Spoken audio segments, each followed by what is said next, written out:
23 लोग मिलकर लगातार 7 दिनों तक बलात्कार करते हैं और इस देश के शासन और प्रशासन कुंभकर्ण नींद में सोया हुआ है, तो क्या कहेंगे इस देश के बारे में और क्या कहेंगे इन सरकारों के बारे में? रही बात युवाओं की, 69,000 वैकेंसी में 1994 की नियमावली को न फॉलो करते हुए जो आरक्षण की लूट की गई, ये देश का सबसे बड़ा घोटाला साबित होने जा रहा है और ये व्यापक से भी बड़ा घोटाला साबित होने जा रहा है। साथियों, देश में जो युवाओं की स्थिति है, आप देख लीजिए, पहली बार किसी लोक सेवा आयोग के सामने 40,000 की संख्या में छात्रों ने लगातार धरना प्रदर्शन कई दिनों तक किया है। ये देश की स्थिति है। किसानों की आय को लेकर के बोलते थे कि एमएसपी आ जाएगी, डबल हो जाएगी, दुगुना हो जाएगी, आज दर्जे जरूर दुगुने हो गए हैं।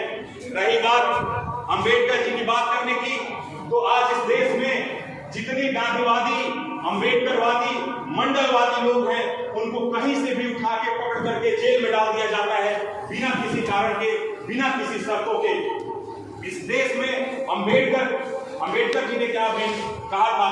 अंबेडकर जी की मेन एम्फसाइज थी शिक्षा, कि देश में यदि शिक्षा नहीं रहेगी, शिक्षा को हम बढ़ावा नहीं दे पाएंगे, तो हम देश के लिए कुछ भी नहीं कर सकते और हमारे लोग भी कुछ भी नहीं कर सकते। आप सोच के देखिए कि अंबेडकर जी ने कब कबीरदास की मूर्ति लगवाई थी? किसी को याद है? कबीरदास की मूर्ति कभी नहीं लगवाई, लेकिन जितने संतों को उन्होंने फॉलो किया, उनके बारे में लिखा, इस व्यवस्था के बारे में लिखा।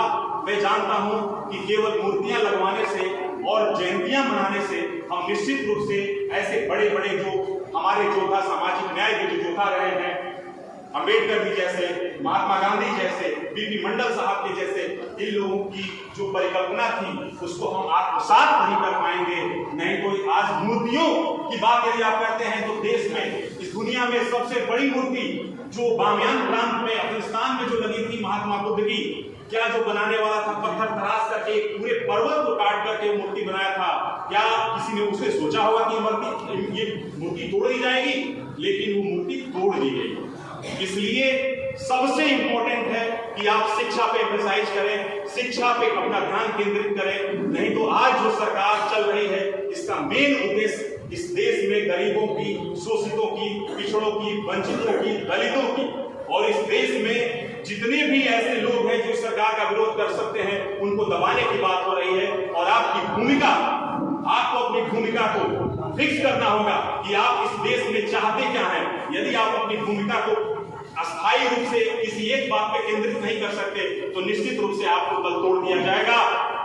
मैं महाभारत से कंटेक्स्ट से जोड़ते हुए एक बात कहना चाहता हूं कि यदि समर कुटीर की चालों में अभिमन्यु मारा जाएगा, ये कर्ण तुम्हारा पौरुष भी सदियों धत्कारा जाएगा, ये कर्ण तुम्हारा पौरुष भी सदियों धत्कारा जाएगा। साथियों, यदि आप अपनी जो सोच है उसको एक जगह पे केंद्रित नहीं करेंगे, तो निश्चित रूप से आने वाली पीढ़ियों को हम जवाब नहीं दे पाएंगे। नहीं, जब हमारी पीढ़ियां हमसे प्रश्न करेंगी कि जब इस देश में सब कुछ बिक रहा था, इस देश में गरीबों के हकों को मारा जा रहा था, इस देश में दलितों पे अत्याचार किया जा रहा था, इस देश में जो तमाम जो लोग हैं उन पे अत्याचार हो रहा था, तब आप क्या कर रहे थे? तब आप आने वाली पीढ़ियों को अपनी बातों से रोक नहीं पाएंगे और आपके पास कोई जवाब नहीं होगा, आप जवाब नहीं दे पाएंगे उन पीढ़ियों को।